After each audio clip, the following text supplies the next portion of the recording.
We didn't answer the distress call to help. We answered it because it was human-made, and we don't leave our own behind.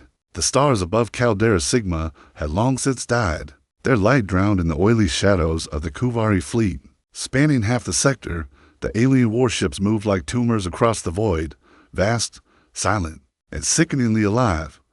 Below, on the scorched remains of Outpost Solace 9, a single transmission pulsed weakly into the dark, an old Terran distress frequency, 6 syllables, fragmented, choked with static, but unmistakably human. Mayday, Earth Fleet. Gone, the signal traveled, as all dying things do, without hope of reply, but it was heard, far beyond the neutral zones, where even the Kuvari dared not fly, in the jagged orbit of Virlix Prime. The Vindicator-class dreadnought Mournblade turned its prow toward the stars, and in its shadow, hundreds more stirred, black-holed, bristling with kinetic fire.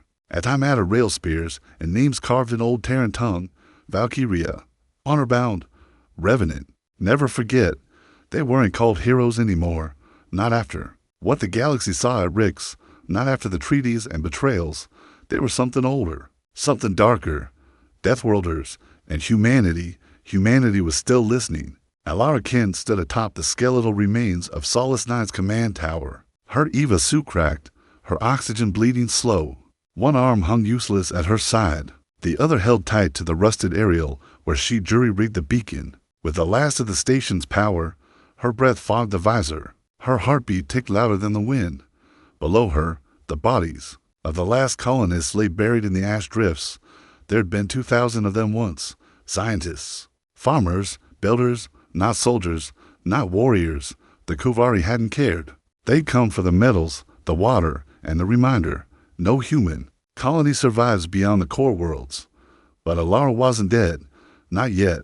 As she'd sworn, even if her voice was the last thing to leave this cursed moon, the stars would know what happened here. She glanced at the demi-beacon, 7% power, maybe 2 more bursts before the solar capacitors failed completely. Her throat was raw, her ribs cracked, but she forced the words again. This is Solace 9, human colony, under Kuvari occupation, fleet annihilated. Please, she stopped. The light above the horizon changed, not the harsh white glow of Kuvari drones, or the soft blue of civilian transports, but deep red, like war-forged iron, like Mars. Her cracked lips trembled. Her heart missed a beat. The sky, the damn sky, began to fill with ships. First 1, then 2, then a wall, black silhouettes against the void, every hull etched with battle scars and vengeance. Her helmet lit up with a single, ancient recognition code, Terran Defense Protocol, obsolete since before the fall, but unmistakable, human, military, Deathworld class. Alara collapsed to her knees, a sob caught in her chest, not because she was saved, but because she hadn't believed it could happen. Not anymore, not after what they'd said, after Earth fell quiet. She was still weeping when a voice crackled over the old subchannel, rough, broken, and entirely, unmistakably human. This is Fleet Commander Idris Harlan of the Mournblade. To any survivors on Solace 9, hold position, you're not alone anymore. Across the Kuvari Armada, alarms screamed to life. Their sensors struggled to catalog the sudden jump signatures, the sheer mass of the oncoming fleet. Their admirals hissed in their chemical tongues. No response came from their logic eyes. No analysis could explain the madness. No one in the galaxy sent an entire Deathworlder fleet to answer a ghost signal from a dead colony. And yet, here they came. The beacon on Solace 9 died at last, but its message had already ignited something far greater than a call for help. It awakened the memory of Earth, and now humanity was coming back, not in peace, not with diplomats, not with flags, but with the full, roaring vengeance of those who survived Deathworlds for sport. They called themselves the Kuvari Ascendancy, a race of cold-blooded conquerors bred for precision, hierarchy, and unflinching extermination that claimed peace through control, order through fear. And they had ruled the outer systems for centuries. But there was one rule every Kuvari child learned before they could speak: never provoke the humans. It was not reverence. It was survival instinct. The last time the Kuvari war barked at Earth, they had lost 3 moons and a fleet command. In less than a day, the Deathworlders had retreated afterward, without demands or occupation. Just silence. A silence the Kuvari mistook for extinction, for weakness, for surrender. So when a battered colony screamed into the void, and the Kuvari crushed it with routine efficiency, they thought nothing of it, until now. Commander Idris Harlan stood in the bridge chamber of the Mournblade, eyes locked on the holo display, as enemy signatures bloomed like a disease across the starfield. Over 100 Kuvari dreadnoughts for planetary harvesters, thousands of assault drones. They had responded fast, faster than even he anticipated. He tapped the side of his temple, sensing his optic feed with the fleet AI. Status of strike. Arms primed, replied the voice of Veda, the integrated war mind aboard Mournblade. Command authorization required to initiate engagement sequence. Harlan's jaw clenched. Not yet. Across the formation, human warships waited in near silent formation, their weapons hot, their crews grim. But they hadn't fired. Not because they couldn't. Because Harlan wasn't here for a skirmish. This wasn't a raid. This was a declaration. He opened a line to the Kuvari Command, Ascendancy Fleet. This is Commander Idris Harlan, 7th Terran Remnant. Your forces exterminated a non-combatant colony under obsolete human protocols. You have violated ancient oaths and committed war crimes against a sovereign Terran settlement. He leaned in. We have come not for vengeance, but remembrance. The response came fast, garbled through the Kuvari's chittering translator. Drone. The Terran species was listed as depleted following the Rick's collapse. Your claims are invalid. Your presence is unauthorized. Withdraw or be purged. Harlan almost laughed, but there was no humor left in him. Typical. He muttered. Below deck, Alara Ken sat in the medbay, hands trembling as a field medic removed the shattered plating from her arm. She barely felt it. She stared at the screen above. Dozens of ships hanging in orbit like gargoyles. Not Kuvari, ours. Human ships, some decades out of date, others bristling with tech she'd never seen. She recognized old destroyer silhouettes. Once thought lost in the Jupiter Exodus, there were craft marked with colony flags long destroyed. She looked at the medical officer, a scarred woman with one augmetic eye and an earthburn tattoo etched into her collarbone. Are you real? Alara asked. The woman smiled faintly. Deathworlders don't ghost. Love. We just take the long road back. Alara's throat closed. I thought we were the last. You were never alone, the woman said, adjusting her fore. You just lit the beacon. In the Kuvari capital, a full war council was convened. Holograms of the Deathworlder fleet filled the chamber. Panic, tightly contained, shimmered in the eyes of the Ascendancy strategists. These Terrans were assumed eradicated, a governor hissed. The Rick's event annihilated their interstellar communication grid. The Deathworlder fleets retreated to the black sectors. Another noted, we lost all trace, until now. The central warlord clutched the edge of his throne. Then we must finish what we started. They ordered reinforcements from the Syndax Crucible. Began weapons calibration cycles planet-wide. Civilian suppression units were activated in contested human fringe worlds. They didn't see what was coming, because they still didn't understand what made humans different. They thought pain would break them. They didn't understand pain was what sharpened them. Aboard the Mournblade, Idris Harlan received the intel update. 12. More Kuvari fleets en route. Estimated arrival, 36 hours. His second-in-command, Lieutenant Milavos, studied the tactical map. We can't hold this system alone. Not with that reinforcement spread. We don't need to. Harlan said quietly. She turned to him, confused. He brought up a data core retrieved from Deep Fleet archives, redacted during the Exodus. Classified after the Rick's collapse. Humanity's last contingency plan. Operation Ashwake Protocol. My God, Mila whispered. That was a myth. It was a promise, Harlan said. If ever a colony called, we would answer, with everything.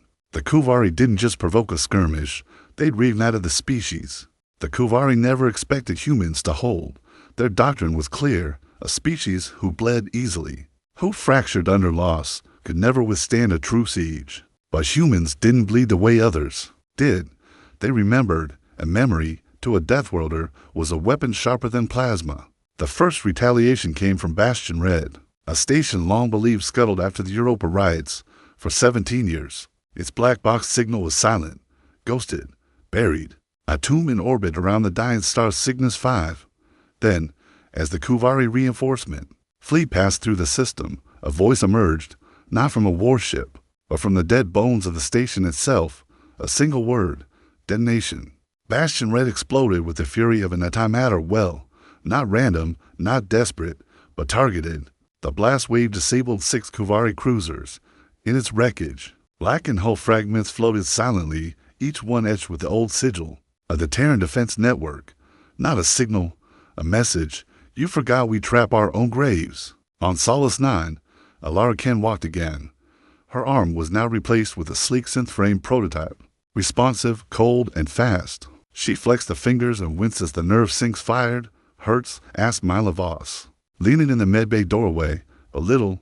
It should, Mila said, means it's working. Alara stood slowly. Why did you come back, after all this time? Mila didn't answer right away. She crossed the room, picked up a data slate, and handed it to Alara. It was a manifest. Names, dozens, hundreds. Every single one. Dead colonists from Solace 9. How do you know these names? Alara whispered. We didn't just come for you, Mila said. We came to witness. The Kuvari erased them, so we're going to burn their names into history. One orbital bombardment at a time. Alara's eyes filled with something fierce. Not grief, not vengeance, clarity. That I wanted. The enemy felt the shift first at Denarian Verge, a heavily mined Kuvari stronghold. Thought untouchable, but Deathworlders didn't launch conventional attacks. They dropped the Black Choir, stealth entry operatives, bred in Earth's gravity wells and raised on its fire, descending like phantoms. They moved through toxic storms. They sabotaged reactor cores. They whispered propaganda in the barracks that turned soldiers against each other. The Verge didn't fall from assault. It collapsed from within. And the last transmission out, a child's voice, singing an ancient Terran lullaby. On the Mornblade, Idris Harlan stood in front of the forward view canopy as system after system blinked with fresh insurgency. We were supposed to survive, he said quietly, but this is a resurgence. Mila folded her arms. It won't last unless we unify. The remnants are scattered. The core worlds still sleep. The old colonies hide. They won't for long. He pulled up an encrypted relay. There were only 3 remaining deep-well frequencies, still capable of reaching the buried subsidies of Earth, long sealed, hidden in the crust after the Exodus. He sent one pulse. No command, no demand, just a phrase carved into every surviving Deathworlder's bones. You are remembered. Rise. And far away, beneath the molten surface of what was once North America, something stirred. In a subterranean vault sealed with quantum locks, systems blinked online. Buried for generations, guarded by silence, fueled by sorrow, a voice spoke in the dark, synthetic, ancient, and maternal. Birth acknowledges the beacon, releasing protocol. Genesis flame. In the void between stars, the Kuvari High Admiral Sirixka watched the incoming human fleet projection. It defies logic. He hissed to his strategists. These numbers, they exceed their last known strength by orders of magnitude. Another Kuvari leaned forward. They're not just soldiers anymore. They become a myth, a vile idea. Sirixka snarled. Then let's kill the myth. But even he hesitated, because deep down, he understood this wasn't a rebellion. This was the reckoning of a species betrayed and buried, and still burning. Alara stepped into the war room aboard Mornblade, her new arm sparking faintly. I want a ship, she said. Mila raised an eyebrow. You're a survivor, not a soldier. I'm both. Alara replied, and Solace 9 needs to answer for what was taken. I know the colony layout. I know what the Kuvari left behind. Idris Harlan turned from the tactical board. You've got one chance, he said. If you go dark, we can't pull you out. Alara smiled grimly. Good. That's the point. In the ashes of a forgotten moon, humanity lit its first flame. Not from weapons, not from command, but from memory. A mother's scream, a friend's final breath, a promise to the dead. The Kuvari had spent a generation making the galaxy forget what humans were. Now they would spend eternity remembering. The Kuvari struck back with terrifying speed within 40 hours of the human fleet's resurgence. Entire sectors lit with retribution. Orbital bombardments pounded old Terran colonies. Civilian outposts, agricultural, scientific, unarmed, vanished beneath waves of plasma and iron fire. It wasn't strategy. It was punishment. But the Kuvari miscalculated. As they always did, they believed fear would stop the humans. They didn't understand fear was the forge in which humanity was born. On board the Mornblade, Commander Idris Harlan stood silent in the central hall of theater as red flares marked new death zones. Ryden Kell, Arcadia Reach, Nova 3, every one of them gone. Civilians, non-combatants, families. A single breath passed through his clenched teeth. Then another. The holomap flickered, more red. They're not just retaliating, said Lieutenant Milavos grimly. They're targeting systems with known Terran genetic markers. They're wiping our memory. Harlan didn't speak. Instead, he walked to the tactical input and changed the fleet status from defensive mobilization to war doctrine. Phase 2. The interface responded instantly. Ashwake protocol engaged. Alara Ken's shuttle tore through the upper atmosphere of Solace 9, its hull rattling with heat and friction. She gripped the controls with her augmented hand, sweat bleeding into her collar, eyes locked on the rising terrain below. The ruins of her home. The colony's once green biodomes were shattered, replaced with Kuvari command outposts and excavation drills. Massive haulers scraped the crust for Terran alloy, unaware that the last survivor of this world had returned. With murder in her veins, targeting Uplink active, Veda whispered through her comms. Stealth, integrity holding.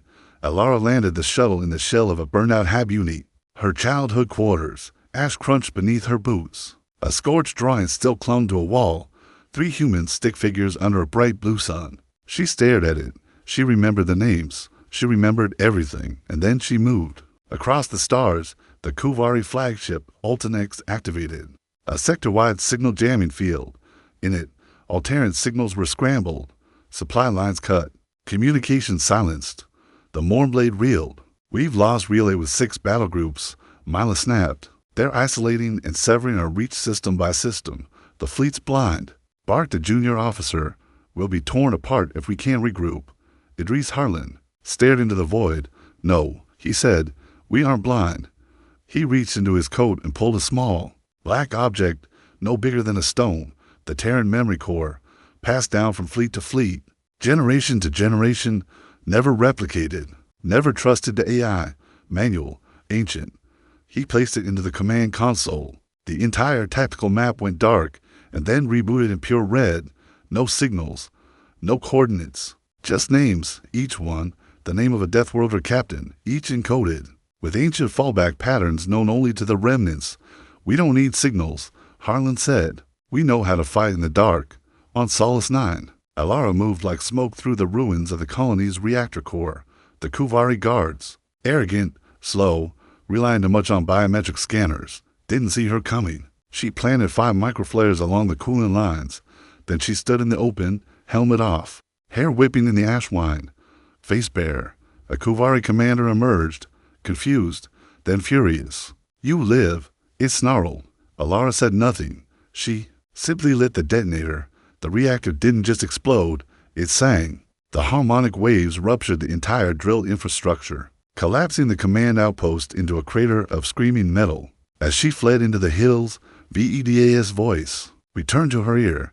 Congratulations, you just erased Solace 9 from Kuvari maps. But the price of defiance was steep. At the edge of Sector Trionis, the remnant shipwrecked Valor, carrying over 1,000 civilian refugees, was caught mid-jump by Kuvari harvester mines. It never reappeared. In a hidden Kuvari chamber, biolab records showed experimentation on captured Terran children, studying their resistance to psychological collapse. And aboard Mornblade, the recovered memory core of the Revenant revealed something far worse. Milavos read it aloud, her voice dry and cracked. Project Scorchseed, the Kuvari are preparing to ignite 3 Terran atmosphere planets with fusion spores, not destroy them, contaminate them, make them uninhabitable for generations. Idris turned slowly. That's genocide, Mila whispered. No, Harlan said. It's cleansing, and they don't even hide it. He slammed his fist into the console. Then we stop hiding too. Later that cycle, he addressed the Deathworlder fleet. His voice echoed into hundreds of bridge decks, barracks, bunkers, and cockpits. Weathered faces turned toward the speaker. Some young, some scarred, some crying. Brothers, sisters, strangers. This is no longer about a single colony or one war. They are trying to erase us. But they've forgotten what we are. He stepped closer. We're not conquerors. We're not machines. We're not some cold empire. We're human, and when we burn bright enough to set gods on fire. That night, The stars above Solace 9 turned red with human warfire. The Deathworlders had stopped waiting. They were taking the fight home. The stars over Kuvari Prime dimmed for the first time in recorded history, not because of a natural event, but because the Deathworlder fleet had arrived. Every orbital satellite was swallowed by a storm of jamming signals. Kuvari defense networks shrieked errors as kinetic projectiles, too fast for light, too dumb for AI tore holes in their orbital rings. Still, the enemy held strong. Massive planetary shields blanketed their capital. Their fleets outnumbered the humans 3-1. They wielded technology sharpened over 100 cold campaigns. But none of them understood what was coming, because this wasn't the beginning of the war. This was the end of the hunt. Deep aboard Mournblade, Idris Harlan entered a sealed archive chamber. Behind him, Mila Voss followed, face grim. He opened a container long forbidden. Its biometric locks keyed only to remaining Terrans, himself, and one long-thought dead. Inside was a stasis-preserved artifact, not a weapon, not a datapad, but a letter written in ink on real paper. The header was ancient Terran script. The seal, a black sun wrapped in chains. The terraformed vow Mila exhaled. I thought it was a ghost story. It was, Harlan said, until we found the last Earthcore vault. He unrolled the paper, not a poem, not a message, a directive, issued by the final unified Earth Council. Days before the Exodus, if our people ever rise again in the stars, if they ever bleed for what we built, then let them know this: Earth is not lost. Earth is hidden, and within its bones sleeps the fire that will either remake the galaxy or burn it down. Mila's voice trembled. Then the Genesis flame is real, Harlan said, and it's already waking. At the edge of the galaxy, beneath the mantle of old Earth, buried so deep even time forgot it, the Genesis flame bloomed. It wasn't a bomb. It wasn't AI. It was life. A singularity of synthetic organic consciousness forged from Earth's first stars and encoded with the genetic memory of every Terran civilization that came before. It wasn't built to destroy. It was built to remind the universe what Earth was. On board a Kuvari science dreadnought, alarms shrieked in frequencies only their warcast could hear. The Deathworlders have breached dimensional protocol. Their commander hissed. They've awakened a signal older than galactic law. They're rewriting the physics grid. No, the Admiral whispered. They're rewriting their own species. Above Kuvari Prime, the Deathworlder fleet began a maneuver unseen since the fall of Mars, the spiral burn. Ships twisted into a synchronized orbital pattern, pulling gravity, ion, and thermal data from the planetary shields. A billion-ton ring of war metals singing in perfect harmonic resonance from within the formation. The signal was sent, not in code, not in threat, but in voice. Alara Kent stood before the transmitter, every nerve burning with pain and memory. Her voice was hoarse, furious, alive.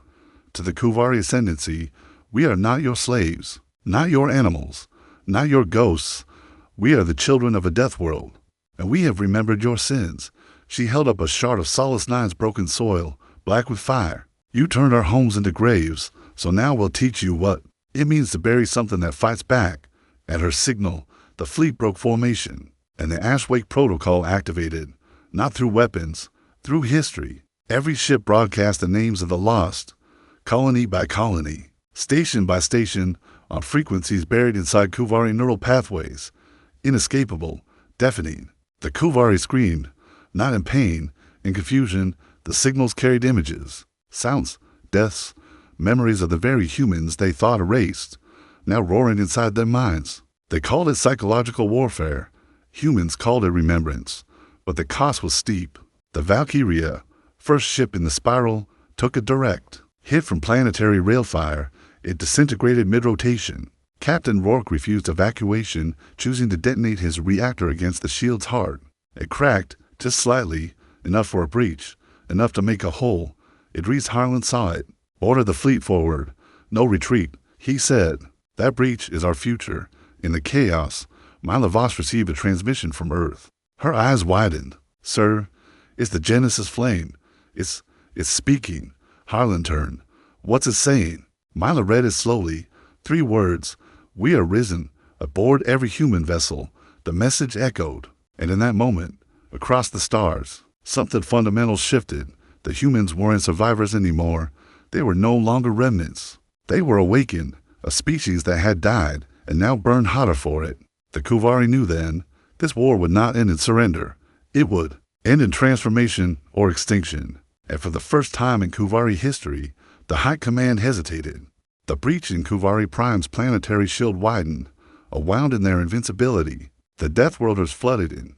Ship after ship pierced the atmosphere like falling daggers. Not for conquest, but to remind the Kuvari what it meant to stand against humans. But even as the fire rained down, Commander Idris Harlan knew this was not yet victory. It was the edge of annihilation. The Mournblade took a hit to its aft quarter during orbital descent. Internal fires breached Deck 9, slicing open the medbay. 200 injured personnel, gone in seconds. Still, it kept flying. Harlan limped to the command days, one leg trailing blood, his face bathed in emergency red light.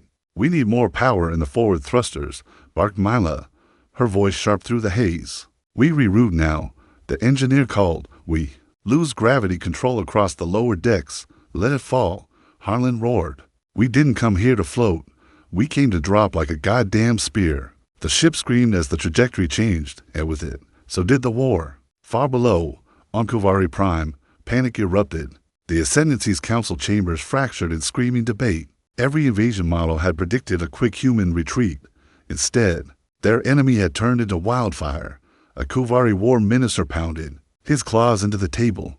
"This species is unstable, emotionally illogical. They throw themselves into death for memory." Another hissed, "They are not driven by victory. They are driven by grief, and we have fed it too long." Above them, the skies glowed with Deathworlder flame, and still, Earth had not yet answered in full. Inside a Kuvari archive station, Alara Khan and her infiltration squad moved through. Corridors of alien data core obelisks. Her pulse rifle was low on charge. Her synthetic arm cracked at the elbow. They had lost to squad mates at the perimeter. Didn't matter. She was close. They reached the core chamber, a cathedral of preserved Terran history stolen from dead colonies. Images, languages, genetic archives, art. "My God," whispered a soldier behind her. "They took it all." "No," Alara said coldly. "They hid it. They tried to bury us in our own blood." She activated the uplink. Data poured into her arm-mounted drive. "They wanted us to forget," she whispered. "Now the whole fleet's going to remember." She pressed transmit. On Mournblade, a voice returned across the intercoms, soft, clear. "Human, this is Alara Khan. Archive data recovered. All memory cores restored. No more ghosts. Let them burn." Harlan felt something in his chest. Not pride, not rage, resolve. Then came the final message. It bypassed all security protocols, cut through jamming fields, emerged inside every Terran ship, every helmet, every data pad. A voice, old and terrible and beautiful Earth. "To all Terran remnants, this is the Genesis flame. Your memory is verified. Your blood is sacred. Your fury is justified. The seal is broken. Terra is reborn." On a far edge of the galaxy, the crust of Earth cracked open, and from it emerged the long silent arc spire. Ancient engine of first-generation colonization, titanic, alive, and humming with gravity-forged plasma. Aboard it, thousands of cryo-silhouettes began to stir. Not warriors, not tacticians, survivors. The last Terran generation, and at their helm, a legend. The fleet received a visual transmission. A man, aged, scarred, cloaked in the black of Earth Command. One eye gone, one star still burning in the other. He did not introduce himself. He only said, "Deathworlders, follow me," and behind him, the arc spire surged forward, dragging the memory of Earth behind it and every enemy in its path. But victory was not yet theirs. The Kuvari initiated protocol erasure, a last resort born of fear. Dozens of orbital warheads lit with quantum fusion warheads. If Earth's memory couldn't be erased, they would erase the galaxy to hell. Suicide, desperation, and it was working. Already, sectors began to wink out. Entire systems vaporized, not by war, but by silence. One by one, gone. In the final war room, Harlan faced Mila across a ruined holomap. "We don't have time to stop all of them," she said. "Even with Earth back, there's too many targets." Idris stared down at the last option on his console, Fleet Sacrifice Override. He tapped it. A hologram of every Terran warship filled the air, I can reroute our Spire's FTL wave to collapse the erasure field. He said. What it means, the core fleet will be vaporized in the breach. Mila's eyes widened. That's suicide. That's legacy. A long pause. Then Alara's voice came through. Then let me help. My ship's already inside the shield. Matrix, I can anchor the pulse. Idris swallowed hard. You sure? No, she whispered. But Solace 9 was never supposed to die alone. Outside, the final pieces moved into place. The Arc Spire's jump core ignited. The Death Worlder. Fleet reformed. Alara's ship, Starfall, soared into position at the heart of the Kuvari shield web. She placed her hand against the control panel, where a child's drawing still fluttered in the corner. 3 human stick figures and a blue sun. The final countdown began, and somewhere, beyond war, beyond fire, beyond memory, Earth waited. And a Part 6 minus 819 words coming next. Part 7, the grand climax, humanity rises. One final stand, one impossible miracle, and the galaxy watches. Just say, continue Part 7, absolutely.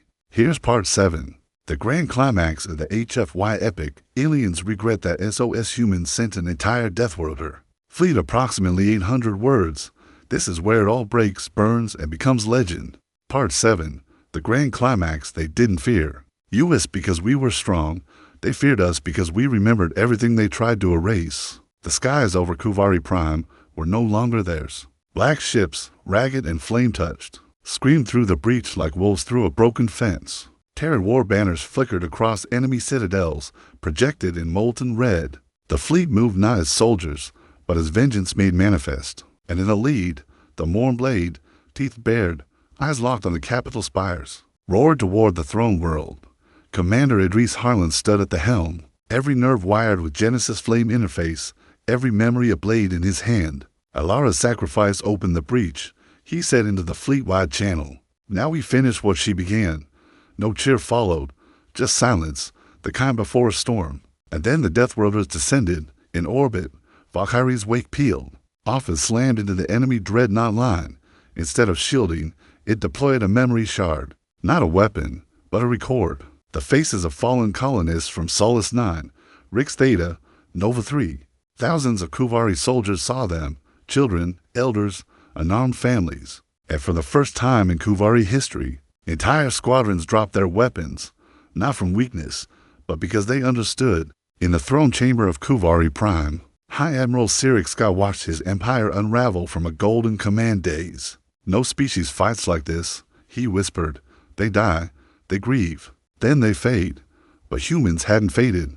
They'd learned to carry their dead and wield them like swords. The palace trembled as a detachment of Death Worlders breached the upper tower. Leading them, Milavos, her armor scarred, her face stained with blood and ash. She advanced through the hailstorm of fire like it meant nothing. Behind her marched not soldiers, but survivors. Engineers, farmers, orphans from burned colonies, reborn in steel and flame. At the final barricade, Mila tore off her helmet and stared down the Kuvari guard captain. You burned Arcadia, she said. The guard aimed his weapon. And I'll burn your kind again. But Mila fired first. One shot, sent her mass. Then she walked past his body and kicked open the throne room doors. Idris Harlan entered behind her, flanked by planetary breach squads. No speech, no flourish, just war. Sirix stood at the top of the marble dais, clutching his ceremonial staff. You came to destroy us, he spat. Harlan stopped 6 steps from him. No, he said. We came to show you what survives the fire. Sirix raised his staff to activate the failsafe, but Mila stepped forward, eyes blazing. Alara Ken sends her regards, and she shot him through the heart. The war ended in a whisper. Kuvari Prime surrendered, its broadcast relayed to every corner of the galaxy. Not under human threat, but under the weight of memory. The Death Worlders didn't occupy. They didn't conquer. They witnessed, and then they left. A week later, Idris Harlan stood on the surface of Solace 9. Ash still covered the ground. The wind still whispered through broken towers. He bent down, picked up a shard of glass from the reactor ruins, then placed it inside a small metal box. Mila joined him. We won, she said, but her voice was quiet. No, he replied. We endured. He handed her the box. Send it to Earth, far below the crust of their ancient homeworld. The Genesis flame cooled to a low hum. Its work was done. It had not given them power. It had reminded them who they were. The stars watched as Deathworlders' ships peeled away from Kuvari space, one by one.